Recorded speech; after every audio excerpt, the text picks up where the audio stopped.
Je suis Larissa Lamrock, je suis conseillère stratégique au niveau national pour les familles de l'Institut Atlas. Je suis aussi une personne avec une expérience de vie, donc je suis le membre de la famille d'un vétéran qui a été médicalement reconnu pour SSPT et dépression. J'ai travaillé dans le domaine du soutien par les pairs pendant environ 15 ans. Je comprends le pouvoir du soutien par les pairs. Je suis aussi coprésidente du Peer Support Community Network. Je m'appelle Beth Millard. Je suis agente de police au service de la police régionale de York, en Ontario. Je suis également postdoctorante au CIPSERT et je travaille sur le PSN qui est Stream One. Je suppose que c'est très proche et cher à mon cœur parce que, je viens d'une famille de policiers et en plus d'être policière, je suis également mariée à un policier. Mes deux beaux-frères sont policiers et ma belle-sœur est policière. Et j'ai aussi grandi dans une famille de policiers. Alors, mon père a été policier pendant 30 ans. Je vois donc la santé mentale sous plusieurs angles différents et j'ai aussi fait ma thèse sur l'efficacité du soutien par les pairs. Donc, je porte plusieurs chapeaux et je suis ici en tant que prestataire de soutien par les pairs, créateur et quelqu'un qui moi-même a obtenu le soutien de ses pairs après de nombreux incidents critiques dans ma carrière.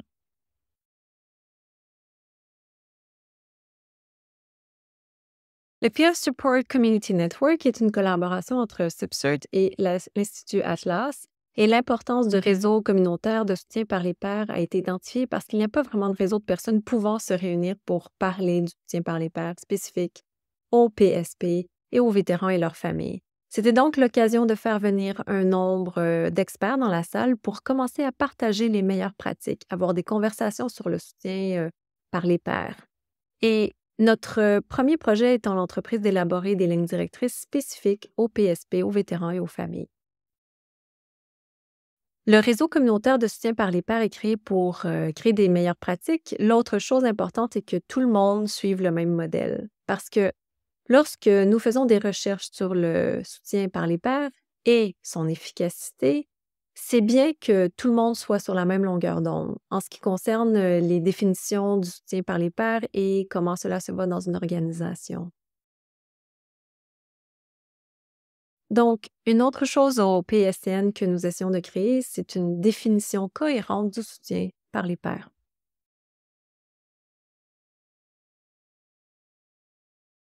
L'importance du PSN est en effet de rassembler des gens de partout au Canada, des gens divers. Et quand je parle de diversité, je veux dire quand on parle de soutien par les pairs, nous examinons la santé mentale à partir des cliniciens, chercheurs, décideurs, personnes qui offrent un soutien par les pairs et les personnes qui reçoivent du soutien par les pairs. Le but du PSCN est donc de rassembler ses membres et en quelque sorte de créer un consensus sur ce qui est important. Et nous examinons actuellement les lignes directrices de la Commission de la santé mentale du Canada sur le soutien par les pairs et qui sont très bien écrites. Cependant, il manque des nuances de nos secteurs spécifiques comme les anciens combattants, la police, les pompiers, les services correctionnels. Il est donc très important que ces personnes se réunissent pour collaborer. Je pense que ça a été assez puissant que les gens que nous avons amenés ensemble ont eu une gamme d'expériences de soutien par les pairs pendant moins d'un an à l'implication dans le domaine depuis plus de 20 ans.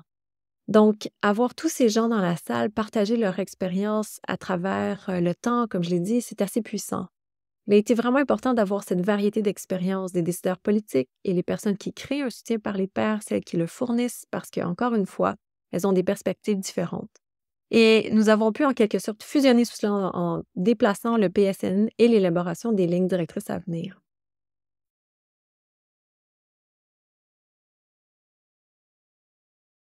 Ainsi, le premier objectif majeur était le recrutement proprement dit et la fidélisation du réseau communautaire de soutien par les pairs. Ce travail a donc été fait il y a quelques années par le Dr. Jill Price, qui faisait partie de CIPSERT. Et grâce à son analyse de l'environnement, elle a en quelque sorte identifié des éléments clés, les parrains de soutien par les pairs partout au Canada, comme je l'ai dit, de tous les secteurs. Donc, une fois que nous avons eu un bassin, alors nous avons créé un protocole d'entente avec Atlas. Et en nous tournant aussi vers les vétérans et leurs familles parce que nous voulions aussi les inclure. Donc, une fois que nous avons fait cela, nous nous sommes réunis, moi et Larissa, et nous avons parcouru la liste et avons vraiment regardé la liste à travers une lentille EDI pour nous assurer que nous avions des gens de partout au Canada et en plus d'avoir une diversité.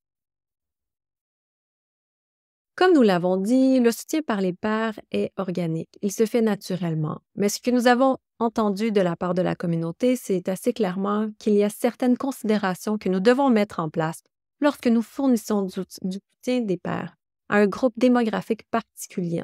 En étant des PSP, des vétérans, vraiment, nous savons ils sont une culture à part entière en leur sein et ils ont des sous-cultures.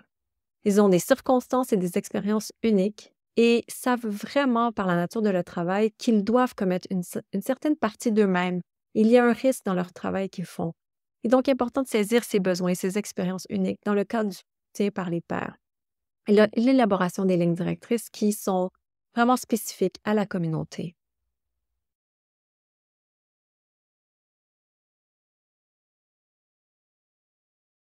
Ce que nous constatons, c'est qu'il existe certaines similitudes entre les membres en uniforme des PSP ainsi que les vétérans en ce qui concerne les problèmes de santé mentale.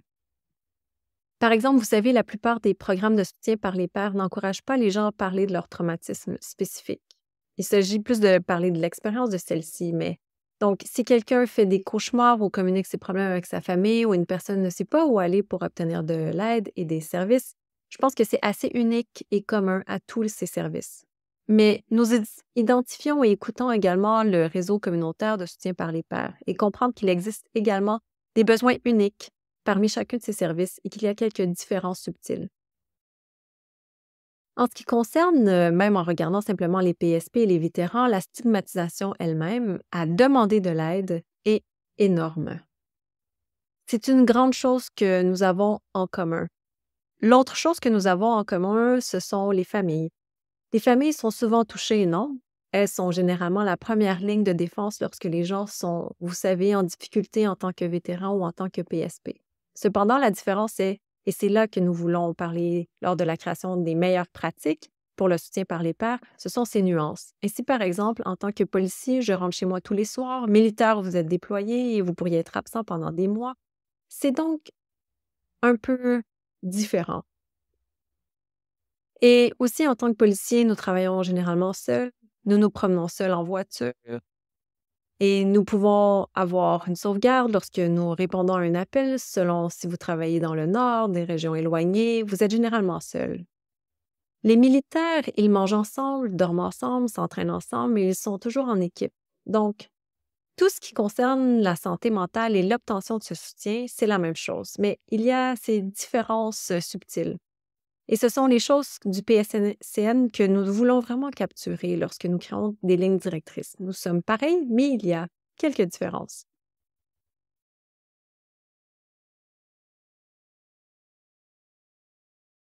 En 2020, j'ai terminé ma thèse de doctorat sur l'efficacité du soutien par les pairs. Et l'une des raisons pour lesquelles j'ai choisi cela comme ma thèse est parce qu'il y avait un énorme vide dans la littérature. Ainsi, de nombreuses organisations PSP disent vous devriez avoir un soutien par les pairs, vous devriez développer un soutien par les pairs. Mais personne n'en a vraiment étudié l'efficacité. Donc, d'après mon expérience personnelle en tant qu'agent de police et prestataire de soutien par les pairs et l'obtention d'un soutien par les pairs, j'ai vraiment pensé que c'était important et surtout d'un point de vue canadien d'étudier son efficacité. En plus de cela, il y a quelques études réalisées par CIBSERT et les postdocs concernant l'ensemble des lignes directrices des meilleures et les meilleures pratiques.